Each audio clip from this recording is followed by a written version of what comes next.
The following video has been written and created without the use of AI. Please support your human content creators by liking the video and commenting something down below. Every comment you write, I will see. I personally check the comments every hour. Thank you.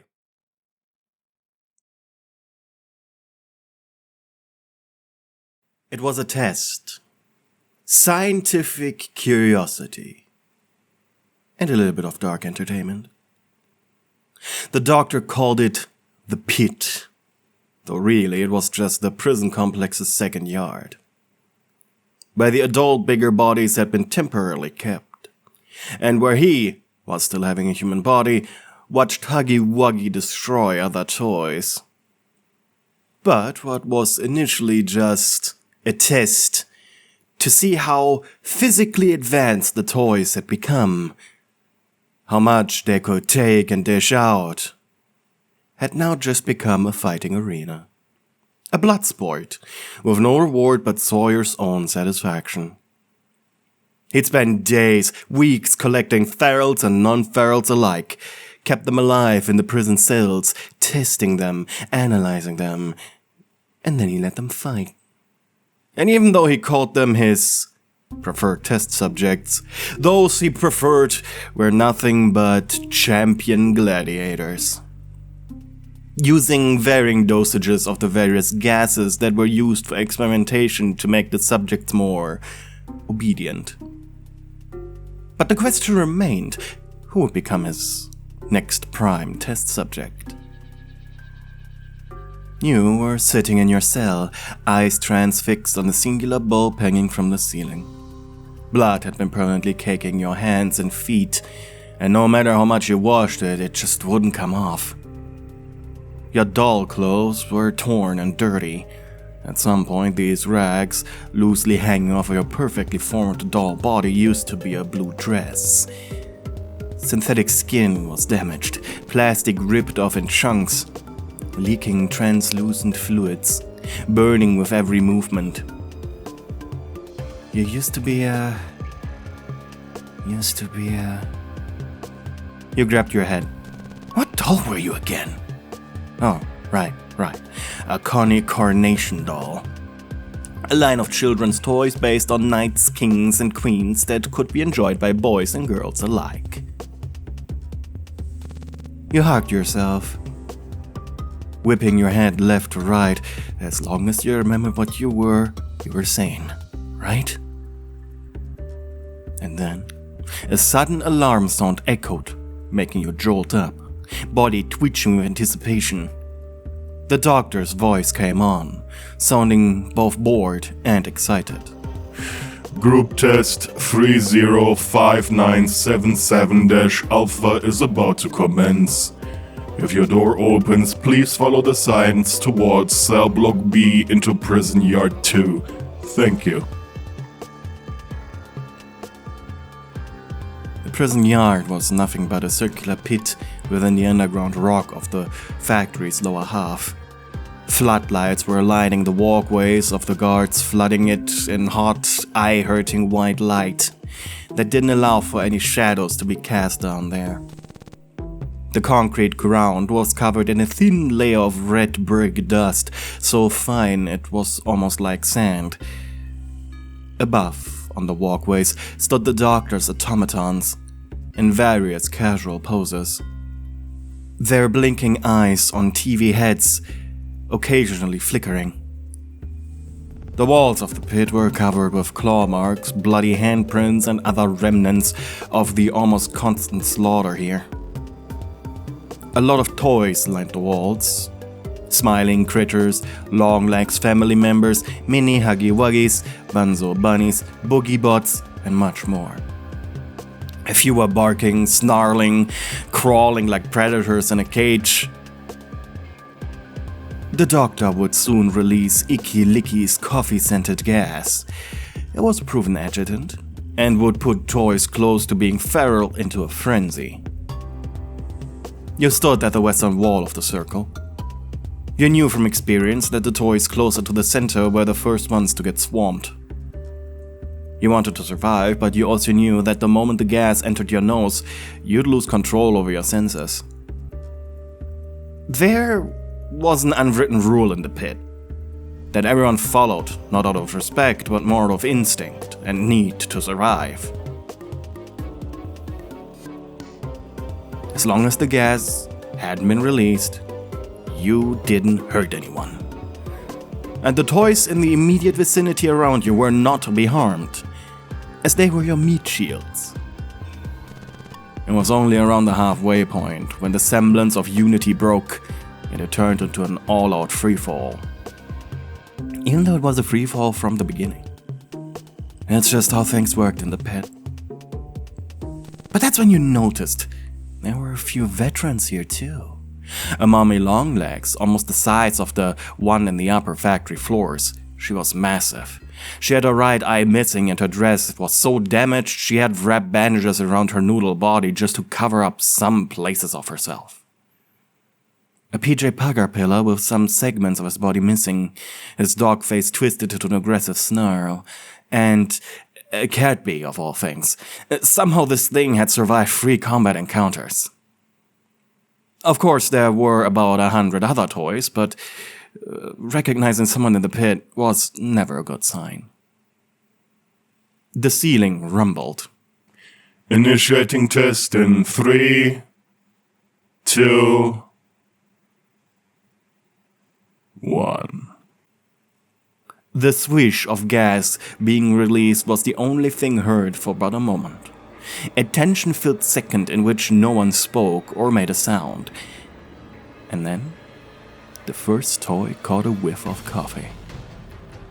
With zero hesitation, the toy grabbed the head of the toy standing before it and smashed it against its knee, instantly causing multiple fractures and lost teeth and a cloud of red, hot blood.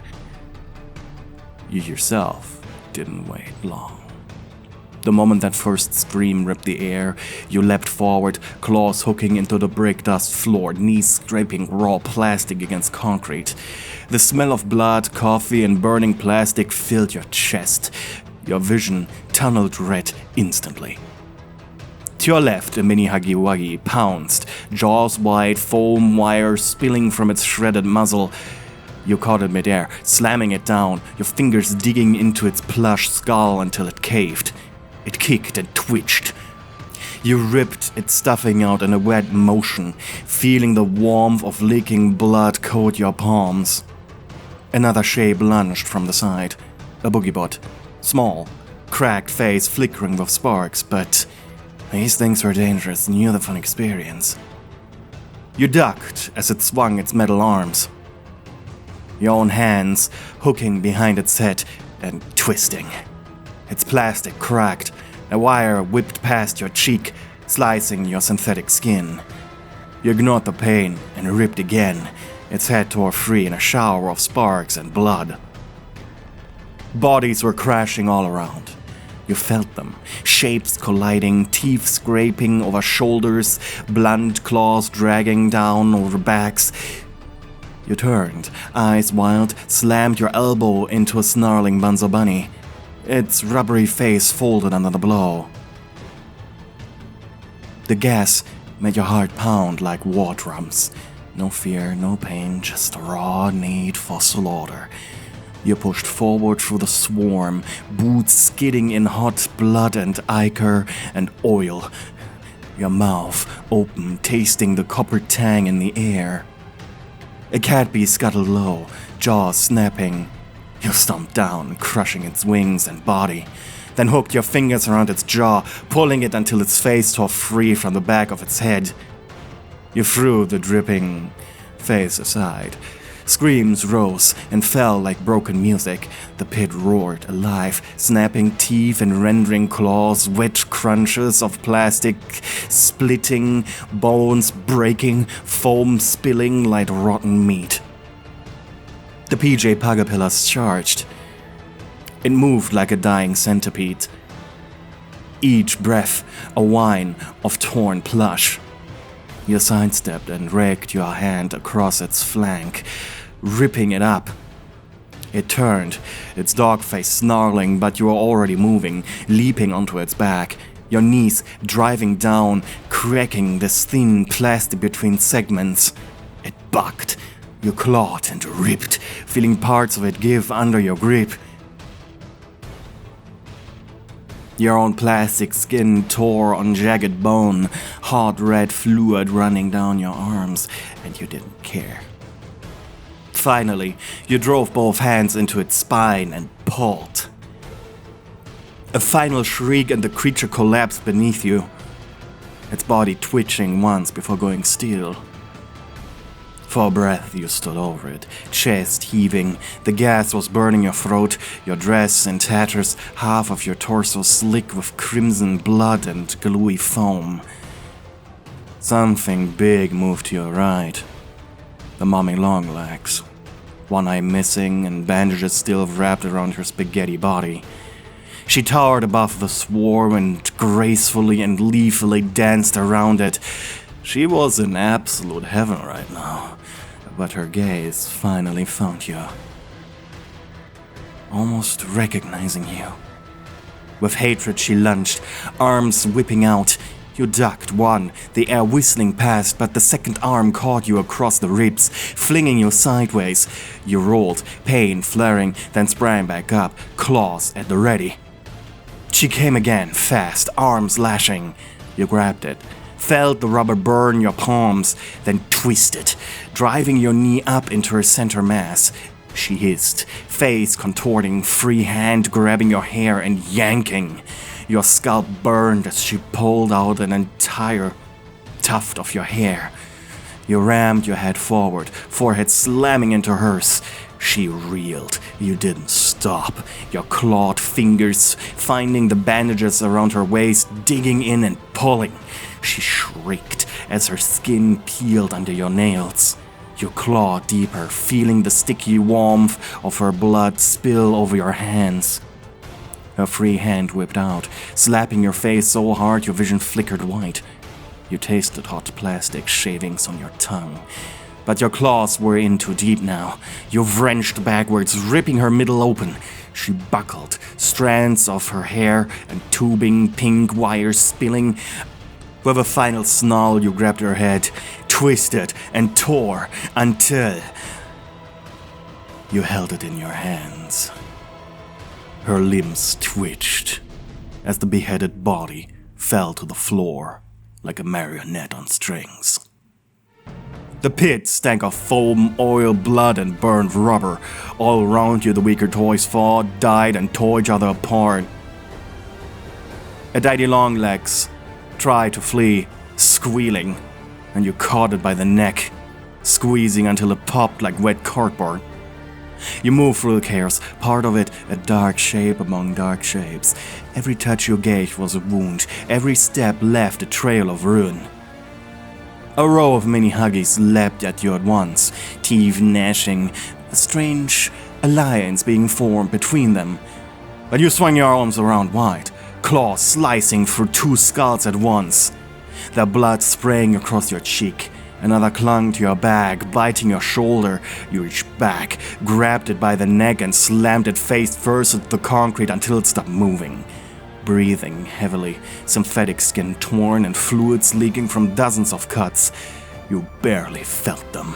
The gas pulsed in your head like a drumbeat. Fight! Fight! Fight! Fight! Meanwhile, from above, the doctor was impressed. A few performances were remarkable, bordering on beautiful. The automaton standing above the central walkway had its screen flicker with malicious intent. He was getting into it, really getting into it. Dr. Sawyer, even though he saw it as unprofessional, wanted to be down there too. He wanted to see his metal fist smash into soft, wet flesh. Sure, he had been robbed of the pleasure of hormones, of having his skin touched, but a pleasing display such as this, the energy, the sounds, it was intoxicating. And so, only one automaton was given to the pit. It stepped onto the railing and dived down, slamming, crushing a fighting critter beneath his foot into a red paste as the doctor made the dramatic entrance. a few pairs of eyes immediately landing on the automaton, and the rage of being imprisoned by him in the first place now awoke.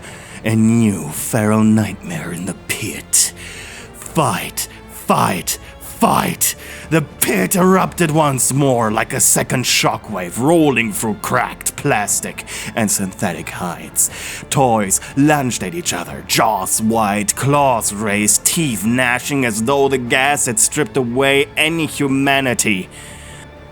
A Bunzo rabbit tore its own ear free to break from a grapple, the loose rubber limb trailing ichor and torn nerve endings as it slammed itself into a smaller toy, flattening its face against the concrete until it caved in. A boogiebot squealed, the cheerful pain of its face splitting as it was crushed under the writhing bulk of a half-broken PJ Pugapillar, segments snapping and metal rods piercing out the broken ribs. The doctor's automaton stood still for a single breathless second, its screen flickering with a violent pulse before it too moved. It was graceful, a beautiful dance of brutality. A single metal foot lashed out, catching a crawling creature in the midsection, splitting its body into shards that rained across the sand. The machine spun on its heel, one arm hooking low to scoop up a huggy clone into the air, only to ram it face first into the pit wall. The face shattered into red smeared fragments. You felt your own feral snarl tear free from your throat, feet skidding across the bloody grit. Your mind burned in a haze of coffee-scented gas and instinct, the memory of your old life crushed beneath the pounding drum of survival and need to kill. You hurled yourself into the writhing mass of the fighting masses, claws raking across your cheeks, splitting synthetic skin. You repaid the favor in kind by jamming your fingers into the cat bee's eyes, tearing out its rubber tongue and jamming it into the joints of another mummy longlegs. The automaton kept dancing its death waltz, long legs reared up to strangle it, rubber arms winding like pythons until the doctor's creation grabbed both arms at once and twisting and pulling, destroying the mummy longlegs in one singular pull. And as the toy's torso came loose in a wet, ropey snap, its innards flinging in soft coils, it rumbled apart. For a moment, silence cracked the pit. Then more fighting. You ducked low, bloodied fingers clawing at the sand and spranging, landing on the back of a half-melted Bunzo. Your teeth found plastic flesh, crunching through, tasting something vile. Human flesh, not even cooked. The Bunzo thrashed, screaming until you felt its neck snap. You kicked free, rolling across the ground, landing hard on your side. Your chest burned, leaking more fluid that hissed in the dusty sand. Across the yard, the automaton stepped over a fresh ruin. Its legs smeared from toe to knee in gore, hands, arms dirty, screen covered in gore. Another PJ Pugapillar roared, segments rippling as it lunged itself at the machine. The doctor's metal hand pistoned forward, punching through the skull. When the arm retracted, something thick and red clung to its plating, dripping in heavy globs. You tore your gaze away and lunged at the nearest target, a mini Huggy who tried to flee. You slammed its head into the ground until it stopped twitching, taking a bone you stabbed at, your breath coming ragged through torn limbs. The gas curled through your mind, burned in your nose, every twitch of muscle screaming for violence. The automaton kept killing unstoppably. A boogiebot tried to jump it from behind. It simply reached back and crushed the toy's head flat in its fist, flung it aside like trash. A mummy longlegs coiled around the automaton's shoulder, bandaged limbs tightening, but the metal titan spun, slammed its back against the wall once, twice, until its body burst apart. You wiped blood from your eyes, only to see your own reflection in a puddle. You were a cracked doll, soaked to the elbows in blood, mouth twisted in savage grin. Another toy ran at you. A critter, just barely reaching your knees, just barely holding together. It was more whole than skin. You didn't hesitate. You ripped its jaw off, drove your knee into its chest, and left it gasping on the sand. Your vision pulsed black around the edges. The automaton faced you now. Only the two of you left. You staggered, chest heaving, fluid spilling down your legs. The doctor's machine tilted its head, screen flickering. It was broken. Something actually managed to damage the machine. It was soaked in blood and bits of flesh, clinging to him like grim trophies. It stepped forward, metal claws dripping. You too stepped forward, cracked lips parting into a hiss, shoulders hunched low, almost feral. Your body exhausted in pain.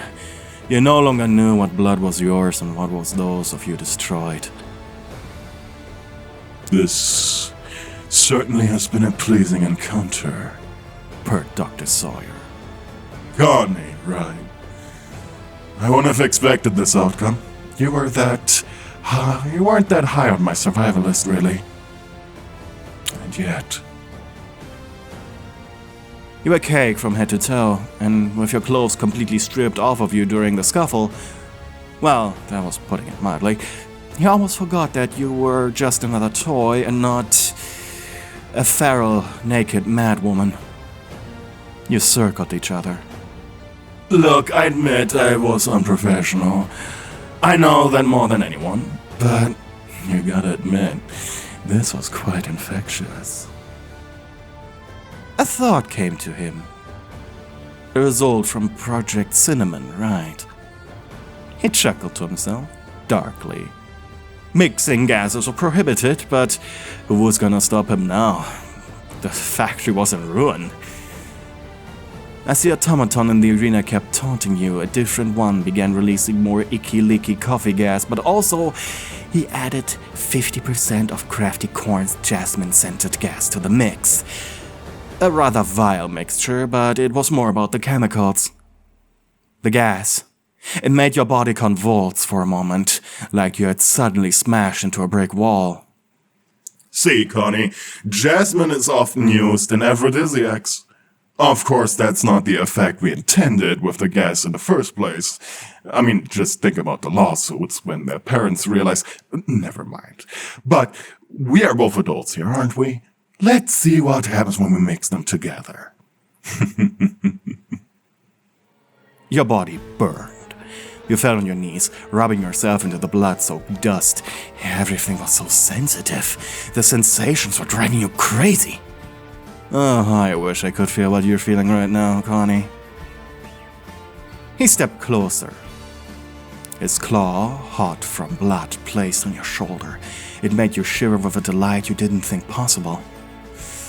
Let's have one more test. You raised your head, ragged breath tearing through your throat like claws. The gases curled into your mind, sweet and vile, until every nerve felt raw and hungry. The doctor's automaton loomed over you, screen flickering with pulsing symbols you barely recognized as letters. You felt your own body quake, shuddering under the press of heat and ache that had nothing to do with fighting. Your nails stuck into the blood-wet sand, leaving streaks of dark crimson. The machine crouched, head tilting closer, so close you could see the crusted blood drying along its chest plates. Could hear the slow whir of hidden gears. Its claws slid down your arm, dragging through filth and sweat. Its metal so hot that it stung. But you moaned, broken and guttural, animal-like sound, bubbling from somewhere low and wild. The doctor's voice crackled through the speakers above, smooth, heavy with amusement. Such a fascinating reaction. Your pupils are dilated. Your skin is flushed. Tell me, Connie, what is it you're feeling? You couldn't speak. Your words were drowned under the animal's scrape of meat. and instead you lunged. Your ruined body hit the automaton with a wet slap, pressing slick flesh to unyielding metal. You groaned against it, the filth between you turning to paste under your weight. The automaton's claw snapped up, catching you but by the jaw, held you there, trembling and half-broken chest heaving so hard it hurt. Its screen pulsed once like a heartbeat. Your tongue traced the edge of its wrist, tasting rust and blood. You barely felt new cuts and sharp plating carving into your lips. All you could feel was fire. The ache that settled low, pulling every scrap of thought into a single pulsating demand. Harder. Its claw tightened. You whimpered, head thrown back, eyes rolling. You felt the rigid plating scrape down your spine, each cold line drawing sparks under your ruined skin. You arced into it, filthy and desperate. The doctor's laugh echoed distant and metallic. You were the perfect subject. The automaton shoved you back, then caught you before you fell. You gasped at the shock of the cold metal digging into your ribs. It held you like a broken doll, letting you squirm and writhe, every twitch driving the ruined skin along its hard armor. Your mind blurred under jasmine-scented fog. You barked harder, hips rolling against the machine, filth smearing into fresh streaks. Every nerve burned. You bit down on its wrist, teeth scraping metal until the taste of iron filled your mouth. The automaton dragged you closer, forcing you to feel every blood-caked inch of its plating against your raw flesh. You sobbed high and feral, the doctor's voice dropping low, almost intimate. Don't hold back now. We're just getting started. The automaton's claw trailed lower across your hip, then up your chest, slow enough to leave fresh heat pooling under your skin. You shuddered as your vision splintered. You clung to its arm, nail breaking against steel, brushing yourself harder, smearing flesh blood into the seams. The gas clawed at your lungs, every breath dripping sweet poison. You couldn't think. You didn't want to, only wanted. The automaton shifted, pressing its chest flush against yours, so close the dried gore cracked between you. You whimpered, breathing shuddering. Your legs gave out. He held you up, claws biting in. You bucked again, slick with blood and sweat, grinding until the burn turned almost sweet. Your jaw dropped open, a broken moan tearing loose. Somewhere above it all, the doctor sighed. Pleased. The automaton's screen flickered. You pressed your ruined face against it, tasting hot glass and static. The world trembled around you. You pushed harder. Every scrape of metal on skin sending fresh shivers down your spine. The doctor's voice was a low murmur now, velvet wrapped in iron. There we go. Keep going. Don't stop. The machine moved slow and deliberate, rolling its plating against you in a parody of tenderness. Your bodies were locked, convulsed, scraping down each other, until... Let's see how far we can stretch you. Hey, you reached the end of the video! That makes you part of an exclusive club. Our secret club password for this month is Rusty Spoons. Put the secret message in your comment below to tell fellow members that you watched the video until the very end. Lastly, before we say goodbye, I want to take the opportunity and thank my channel members. And if you want me to say something silly here, just have a funny account name and join my darling Steward tier. We have Meow Meow Person, Puppet Noah, ADHD Neptune, Mimi Mumu, Adrijama, Jaws, Melofia, Maxicat, Allison Watkins, Mystic Jade 111, Giovanna Moretti, Twilight Mia, Angry Boxman, and Anonymous Weep. Thank you for being dying stewards, and of course, a big thank you to all the other channel members. I cannot do this without you. Bye!